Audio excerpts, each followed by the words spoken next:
नमस्कार। विचारालय में मैं संजय कुमार निषाद एक बार फिर से आप सबका हार्दिक अभिनंदन करता हूं। दोस्तों, आज का विचार थोड़ा संवेदनशील है। हो सकता है यह आप लोगों को अच्छा नहीं लगे, लेकिन आपसे मेरा अनुरोध है कि इसे एक बार अवश्य सुनें और जब भी मौका मिले एकांत में इस पर चिंतन अवश्य करें। यह भारतीय समाज के मध्यम वर्ग के परिवारों के लिए बहुत जरूरी है।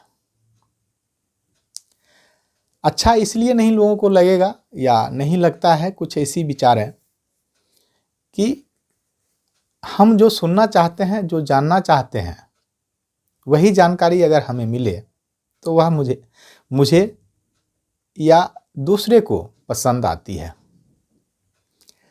एक कहावत भी है गांव में कि जो रोगी के मन भावे वही वैद्य फरमावे।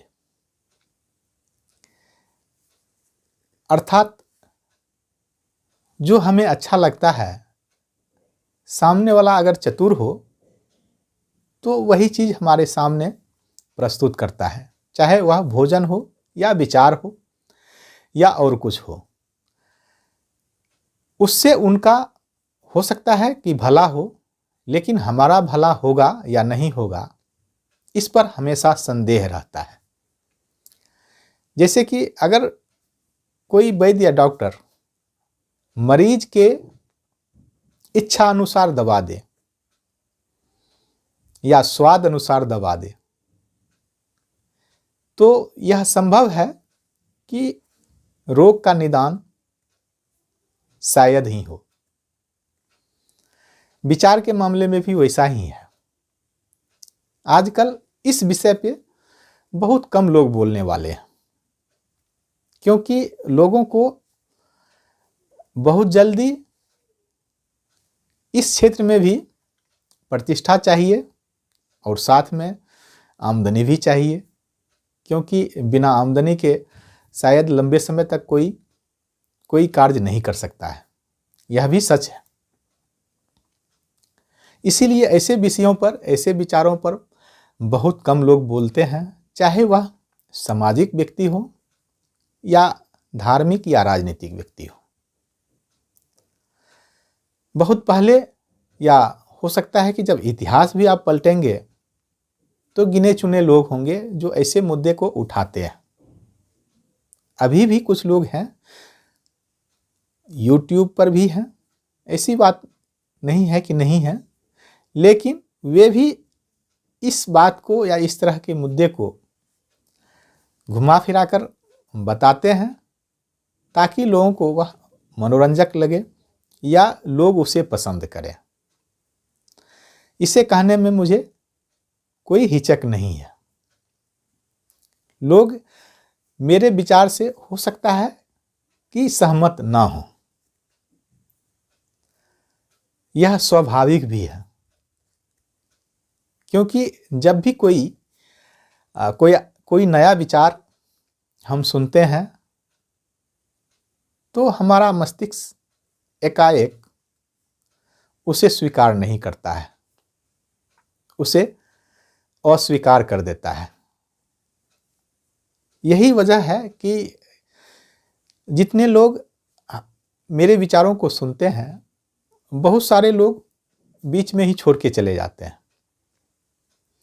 और कई बार मैंने यह भी देखा है कि लोग चैनल को सब्सक्राइब भी करते हैं और एक दो विचार सुनने के बाद वे छोड़ के चले जाते हैं। यह स्वाभाविक है। मैं लोभवश या और किसी कारणवश उसके इच्छा अनुसार विचार नहीं रखता हूं या उस पर वीडियो नहीं बनाता हूं। अच्छा लगे सुने। जीवन लोगों को अपना बदलना होता है, दूसरे का नहीं। मैं अगर यहाँ बोल रहा हूँ, सुन रहा हूँ या समझ रहा हूँ या पढ़ रहा हूँ, जो भी कर रहा हूँ, उसमें कहीं ना कहीं मेरा भी स्वार्थ है। मैं भी उस पर अमल करता हूँ। मैं भी अपनी जानकारी को ताज़ा करता हूँ। जो गलतियाँ मैंने की या मेरे साथ हुई या जो मैं देख रहा हूँ, उसे बोलने का या लोगों के सामने सार्वजनिक रूप से रखने का मैं साहस कर रहा हूँ, बस। इसके अलावा कुछ नहीं है।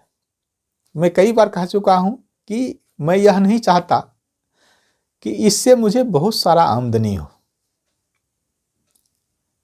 लोग मुझे लाइक करें। कई बार मैं इसलिए अनुरोध करता हूँ देखने का, सुनने का, सब्सक्राइब करने का, कि मुझे लगता है कि यह जरूरी है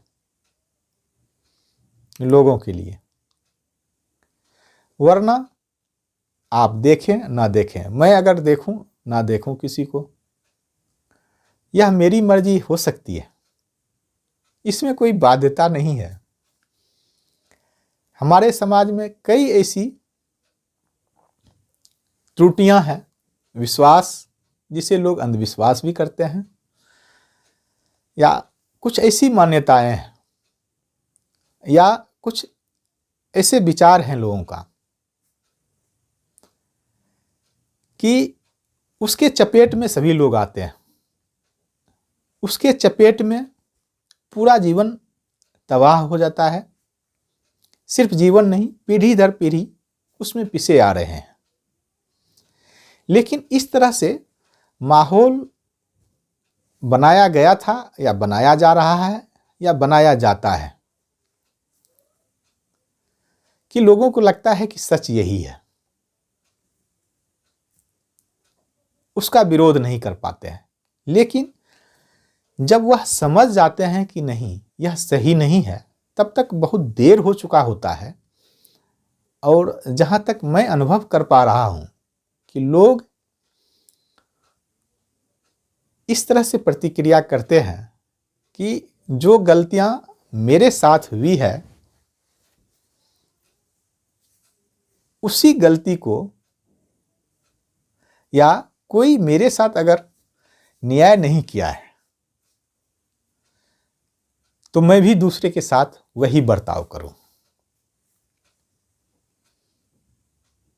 लेकिन यहां जो आज का विषय है उसमें पेंच फंस जाता है। जो हमें पढ़ाया जाता है, जो सिखाया जाता है, जो समझाया जाता है, उसमें यह बात बोलना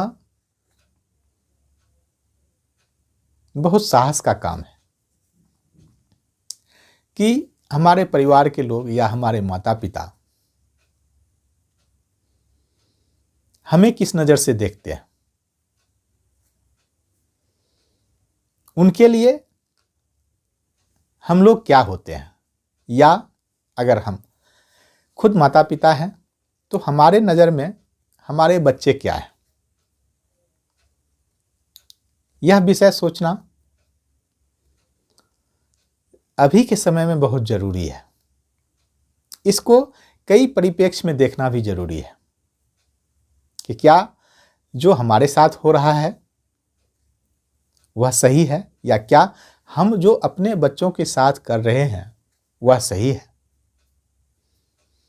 हमारा रोल क्या है या मेरी भूमिका क्या है, माँ बाप की नज़र में या बच्चों की नज़र में।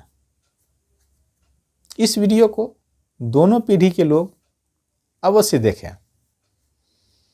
और इस पर ऐसा नहीं कि यह विचार अपने आप में परिपूर्ण है,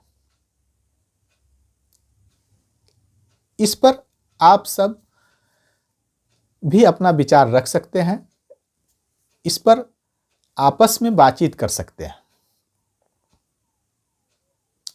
इसका कोई ना कोई समाधान निकलेगा। विचार यह है कि माँ बाप के लिए बच्चे क्या हैं और बच्चे के लिए माँ बाप क्या है। अगर अभी आप अपनी भूमिका पुत्र या पुत्री का निभा रहे हैं या रोल निभा रहे हैं, तो आपके नज़र में माँ बाप का क्या रोल है या माँ बाप आपके लिए क्या है। इसे समझना बड़ा मुश्किल सा लगता है, क्योंकि इसे सभी लोग आसान शब्दों में, आसान भाषा में बताते चले आ रहे हैं, लेकिन हकीकत बिल्कुल उल्टा है इसका। इसे वर्णन करना या डिस्क्राइब करना या बताना भी थोड़ा मुश्किल मुझे भी लग रहा है कि इसको बताया किस तरह से जाए।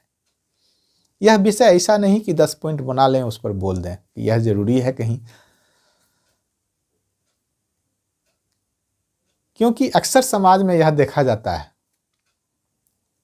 कि एक समय के बाद माँ बाप बच्चों से अपेक्षा करते हैं या आशा करते हैं कि बच्चों के प्रति उन्होंने जो प्रेम पूर्वक या कहिए कि जो चला आ रहा है, खर्च करते हैं, लालन पालन करते हैं उनका, जिसको जिम्मेदारी कह सकते हैं, जो भी उसका नाम दीजिए, खर्च करते हैं। या कई बार ऐसा लगता है कि जो काम मैं नहीं कर सका मेरे बच्चे करे। यह सोचना गलत कहीं से नहीं है, यह सोचना भी सही है। लेकिन जब इसे ध्यान से देखेंगे, कई बार इसे बताया जाता है, कई फिल्मों में भी दिखाया गया है, लेकिन वहाँ इस तरह से दिखाया गया है कि सीधे सीधे समझ पाना लोगों के लिए मुश्किल काम है कि आखिर वे कहना क्या चाहते हैं।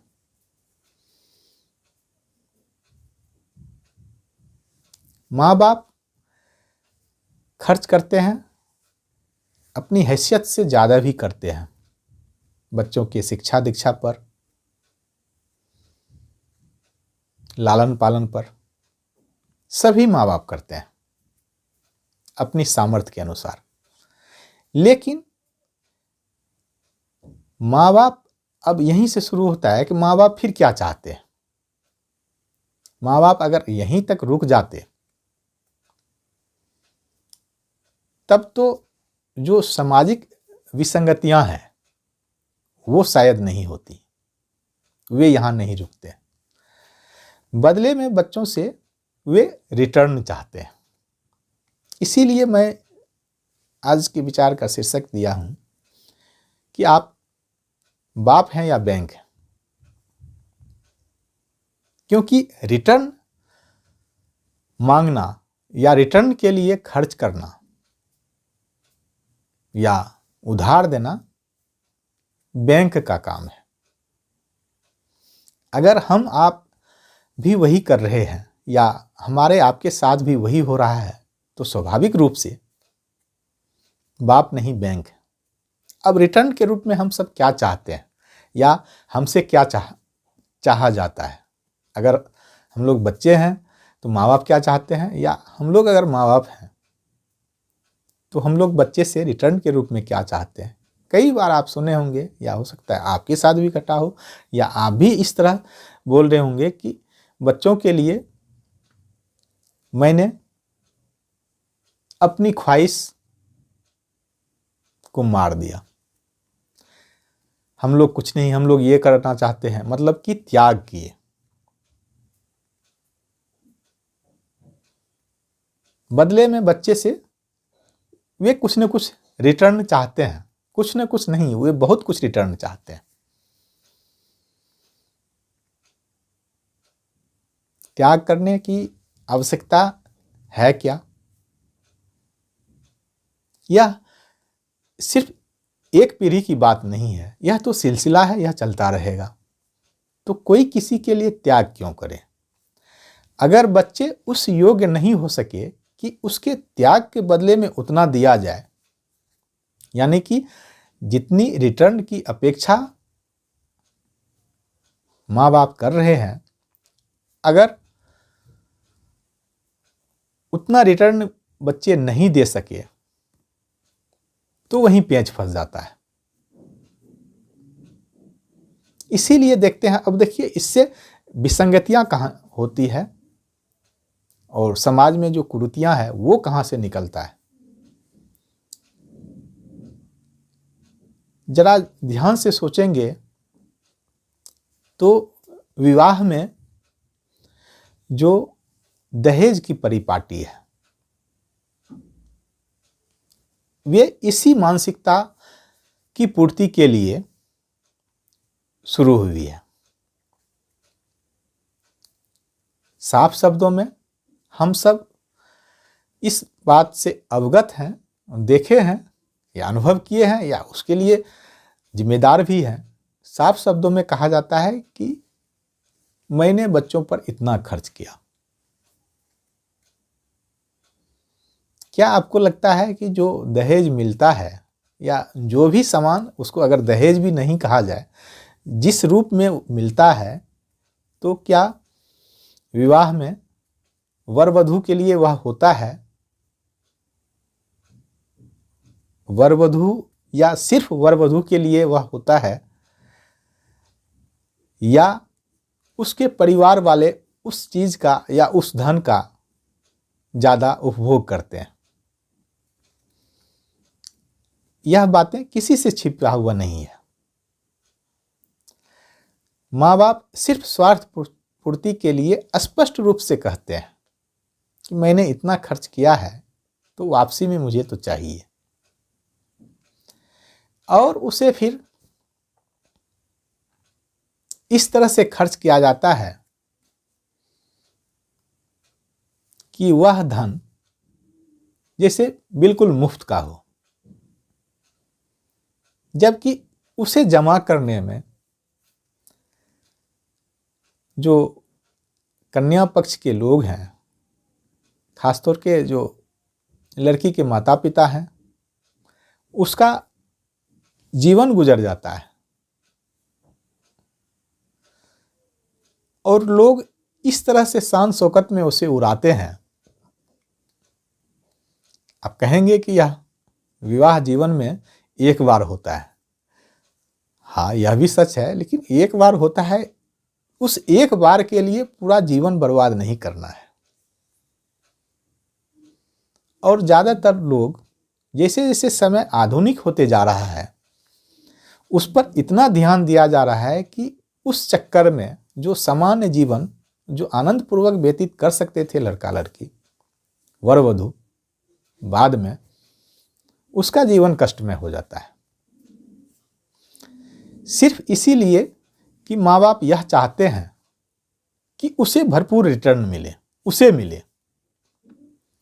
अगर उसी धन को, हो सकता है कि आपको लगे कि यह सही है, हालांकि उसे किसी भी तर्क से आप सही साबित नहीं कर सकते हैं कि वह प्रथा सही है, लेकिन अगर उसका यूटिलाइज सही किया जाए, उसका यूटिलाइज सही कर सकते हैं, उसे दहेज के रूप में ना लें। आप शादी विवाह सिंपल कर सकते हैं, साधारण शादी विवाह कर सकते हैं, बहुत कम खर्च में कर सकते हैं, लेकिन उससे जो बचत होती है, जो रुपया बचा हुआ है, वह लड़का और लड़की यानी वर वधू को आप भविष्य निर्माण के लिए दे सकते हैं कि वे अपने इच्छा अनुसार उसका कुछ सदुपयोग करें, दुरुपयोग नहीं, सदुपयोग करें, ताकि भविष्य में उसे काम आए। क्योंकि जैसे जैसे आधुनिक युग या जैसे जैसे अर्थ युग बढ़ता जा रहा है, तो हर एक पग पर बहुत खर्च होता है। पहले कई बच्चे हो जाते थे माता पिता के, जिसमें खर्च नाम मात्र का होता था। अब जिस समय शुरुआत होती है, माँ बाप बनने की प्रक्रिया शुरू होती है, उसी समय से खर्च शुरू हो जाता है। होने के पहले भी काफी खर्च हो चुका होता है, बच्चे होने के बाद फिर और शुरुआत है। चाहे उसका लालन पालन हो या शिक्षा दीक्षा हो, इस पर काफी खर्च होता है। और यकीन मानिए, बहुत सारे लोग खर्च वहन न कर पाने या न कर सकने के कारण यह सोचते हैं, यह चाहते हैं कि उनकी एक ही संतान हो, और दूसरी कोई मजबूरी नहीं है। बहुत सारे लोग, हम आप उसमें शामिल होंगे, कि एक घर खरीदते हैं और उसका ब्याज चुकाते चुकाते जीवन व्यतीत हो जाता है। यह एक परिपाटी सी हो गई है। लोगों को लगता है कि यही सही है, जबकि कई समय अगर हम जो रुपयों का दुरुपयोग किए थे उससे अगर बचा पाते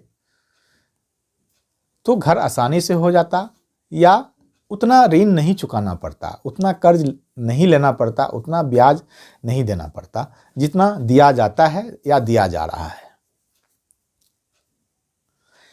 ऐसे और कई सारे कामों में उस पैसे का सदुपयोग हो सकता है। लेकिन माँ बाप, खास करके मध्यम वर्ग के परिवारों में आप देखेंगे कि अंत तक यही चाहते हैं वे कि जो इनकम है या जो आय बच्चों की है उसका भी वही निर्णय लें कि खर्च उसे कहाँ करें, कैसे करें। और एक समय के बाद उनकी इच्छा, आप कहेंगे कि वे ज़्यादा समझदार हैं और सही तरीके से धन दौलत का रख रखाव कर पाएंगे या खर्च कर पाएंगे, यह भी गलतफहमी है। जो ज़्यादा दुरुपयोग करने की जगह है या समय है, उसमें उन्हीं का दखल होता है और सबसे ज़्यादा वहीं लोगों का जीवन ये यूं कहिए डिरेल हो जाता है, पटरी से उतर जाता है। उसके बाद फिर बहुत वर्षों के बाद मौका मिलता है उसे संभलने का या समझने का, कि अगर उस समय 10-20 लाख या 2-4 लाख रुपया बचा लिए होते तो भविष्य में वह बहुत अच्छा काम आता हमारे लिए। हम इसे होने नहीं देते। यह मान के कि हमने बहुत त्याग किया है या मेरे लिए त्याग किया गया है, जिस भूमिका में हैं आप उसी भूमिका में देखें, तो यही सोचा जाता है, यही कहा जाता है कि बच्चों के लिए जो त्याग किए हैं उसके एवज में उसे बिल्कुल चाहिए, रिटर्न चाहिए। फिर वे उसका दुरुपयोग करते हैं। कुछ उसकी महत्वाकांक्षा होती है। वे कहते हैं कि समाज में प्रतिष्ठा इसी से होती है। उसे हम अपनी प्रतिष्ठा के लिए दूसरे को कष्ट में क्यों दें, चाहे वह अपना पुत्र ही क्यों ना हो, पुत्री ही क्यों ना हो। यह आप देख रहे होंगे, यह परिपाटी भी है। धीरे धीरे इसको समझने का भी प्रयास कीजिए, या उस स्तर पर हम आप हैं तो आप देखिए कि कई लोग बच्चों की शादी अब धीरे धीरे देर से करने लगे, कि अगर उनकी शादी हो जाएगी तो उनकी जो आय है उस पर हम दखल नहीं कर सकेंगे। हो सकता है आपको यह अच्छा नहीं लगे, आपको लगता होगा कि इस तरह की बातें नहीं है, लेकिन यह बातें आंतरिक रूप से बहुत मजबूत स्थिति में है। यही एक वजह है। और फिर इसको आप छोटे स्तरों पर देखेंगे कि छोटे शहरों में तो कम, लेकिन जो बड़े शहर हैं या बीच वाले शहर हैं वहां अब लोग या बच्चे कहिए जात पात को भूलकर अंतरजातीय प्रेम भी करने लगे और चाहते हैं कि वे उससे विवाह भी कर लें। तो कहीं न कहीं यही परेशानी वहां होती है। जबकि कई स्तर पर आप देखेंगे, बड़े स्तर पर या पुराने समय में भी देखेंगे, तो इस तरह की विवाहों की चलन पहले भी थी लेकिन आज भी है। सिर्फ मध्यम वर्ग में यह परेशानी है। यह शान का विषय है। यह शान का विषय नहीं है, यह सिर्फ उसी वजह से होता है कि उसे कहीं ना कहीं रिटर्न के रूप में कुछ नहीं मिलेगा। रिटर्न के रूप में दो तरह, या तो धन मिले या रिटर्न के रूप में जो चाह रहे हैं कि हम जो त्याग किए हैं उसके बदले में हमें मान सम्मान मिले। मान सम्मान मांगना या ढूंढना यह भी गलत बात नहीं है, लेकिन किसी के बदले एवज में मान सम्मान मांगना या उनकी अपेक्षा करना यह सही नहीं है। यहीं से विसंगतियां शुरू होती है। वरना आप देखें, चाहे वह धार्मिक गुरु हो या राजनेता हो, सभी लोग सिर्फ अंतरजातीय विवाह नहीं किए हैं बल्कि दूसरे धर्मों में भी शादी की है। फिल्म वगैरह में तो यह सामान्य बात है। फिल्म जगत में इसकी शुरुआत बहुत पहले हो गई थी, लेकिन राजनीति में भी लोग इसीलिए इस चीज को स्वीकार किए हैं कि राजनीति में पहले भी इस तरह की चलन थी। राजनीतिक में और धर्म में जो धार्मिक गुरु थे पहले भी इस तरह के शादी विवाह क्या करते थे। अनुलोम विवाह, प्रतिलोम विवाह का प्रचलन प्राचीन काल में भी था।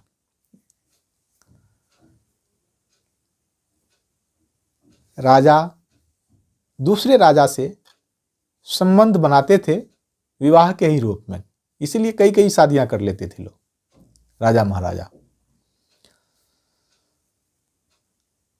अभी भी वही है, उसका रूप बदल गया है। धार्मिक लोग कई आप देख सकते हैं, राजनेता भी देख सकते हैं,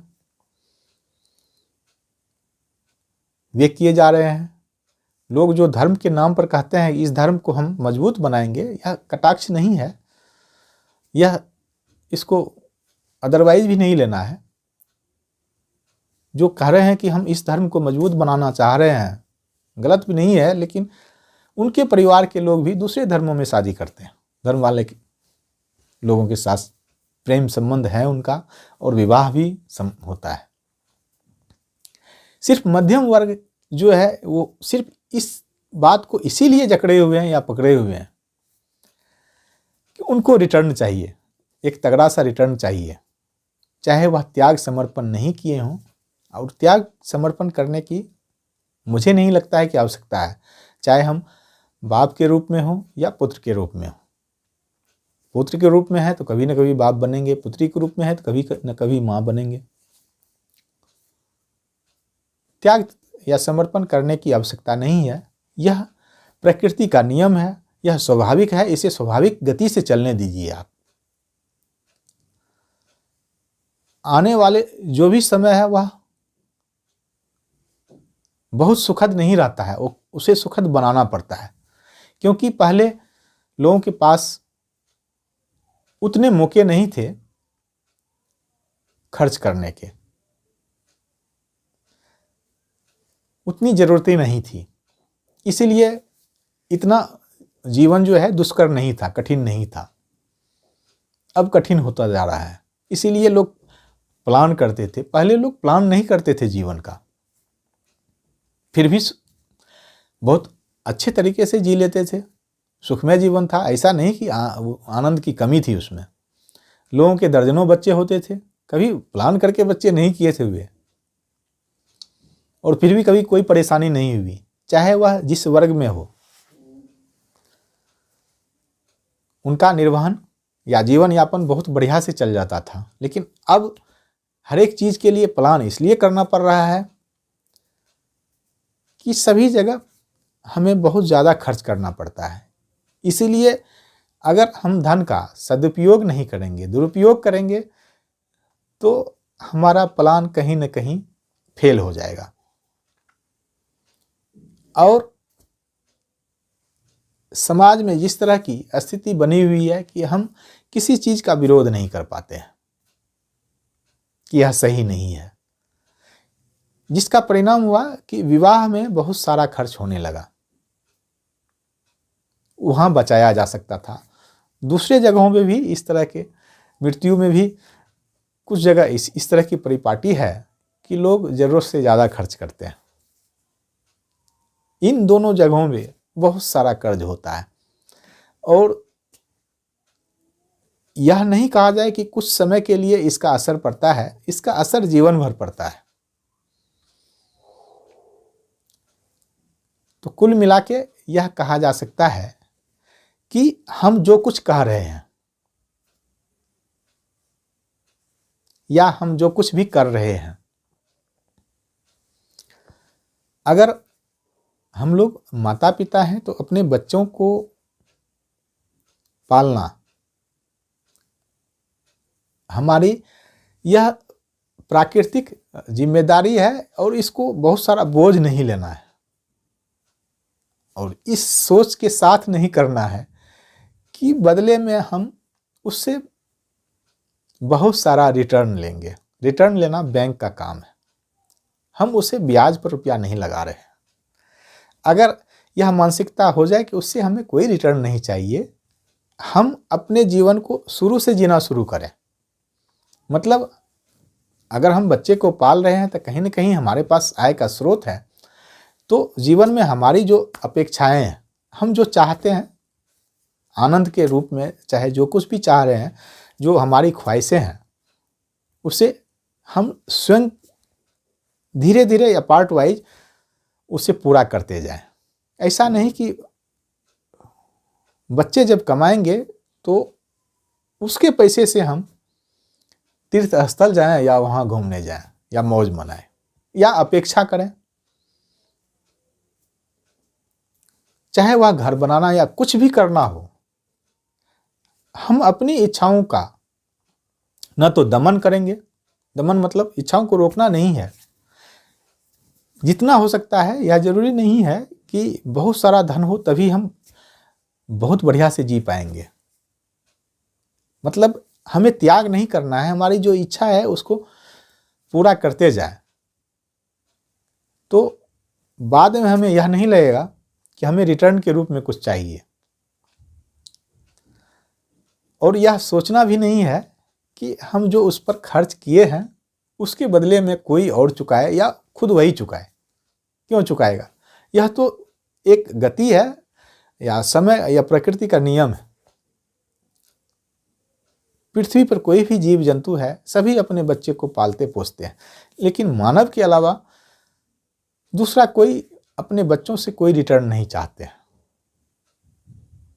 लेकिन मानव ही ऐसा प्राणी है कि अपने बच्चों से भी वे रिटर्न चाहते हैं।